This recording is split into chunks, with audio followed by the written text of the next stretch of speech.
God. எரேமியா 1:8 சொல்லுகிறது, உன்னை காக்கும்படி நான் உன்னுடன் இருப்பேன் என்று வேதம் தெளிவாக சொல்லுகிறது. இஸ்ரவேலின் தேவன் நம்மளுடன் இருக்கிறார். எகிப்திலிருந்து இஸ்ரவேல் ஜனங்களை பாதுகாக்க அக்னி சமூகம் மேக சமூகம் பாதுகாத்த தேவன் நம்மளை பாதுகாத்து நம்மளை வழிநடத்தி கொண்டு, ஒருவேளை நம்முடைய வாழ்க்கை ஒரு பெரிய ஒரு செங்கடலை போல கடந்து கொண்டு இருக்கலாம். பெரிய ஒரு பிரச்சனைகள், பாடுகள், குழப்பங்கள், பல விதமான காரியங்களும் கடந்து கொண்டே இருக்கலாம்.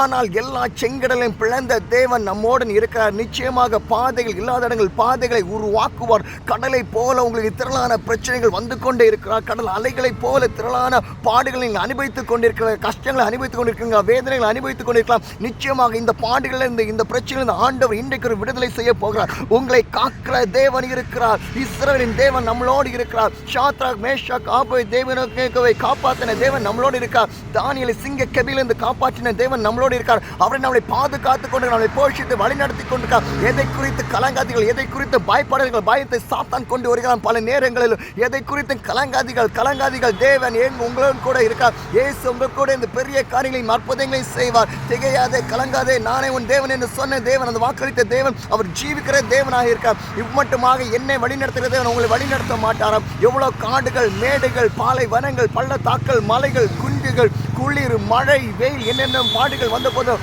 மனிதன் மூலமாக இந்த பாடுகள் என்னென்ன பாடுகள் வந்த போதும் என்னை பாதுகாத்த தேவன் உங்களை பாதுகாக்க மாட்டாரா? நிச்சயமாக உங்களை பாதுகாத்து உங்களை வழி நடத்தார். அந்த இயேசுவை ஒருபோதும் நீங்கள் கைவிடாதீங்க. இயேசுவை நம்பியிருங்கள். இயேசுவோடு சார்ந்து இருக்கும்போது நிச்சயமாக ஆண்டவர் உங்கள் வாழ்க்கையில் பெரிய மாற்றங்களை செய்வார். நான் போகிற வழியில் எவ்வளோ காட்டு விலங்குகளை நான் சந்தித்தேன். ஆனால் அந்த காட்டு விலங்குகளெல்லாம் என்னை பாதுகாத்தார். எவ்வளோ மனிதர்களிடம் என்னை பாதுகாத்தார். எந்தெந்த பகுதியிலிருந்து என்னை பாதுகாத்தார். எல்லா காலை நிலைமைகளிலிருந்து என்னை பாதுகாத்தார். ஏனென்றால் நம்முடைய தேவனை பாதுகாக்கிற தேவன் நிச்சயமாக உங்களையும் பாதுகாப்பார், உங்களையும் வழி நடத்துவார். கலங்காதீங்க, திகையாதீங்க. இயேசு உங்க கூட இருந்து பெரிய அற்புதங்களையும் அதிசயங்களையும் செய்வார். ஹல்லேலூயா. அவரே நம்பியிருங்க, அவரே சார்ந்துருங்க. கர்த்தர் நல்லவர் என்று ருசித்து பாருங்கள். அவர் மேல் நம்பிக்கை மனுஷன் பாக்கியவான் என்று வேதம் சொல்லுகிறது. ஆமென்.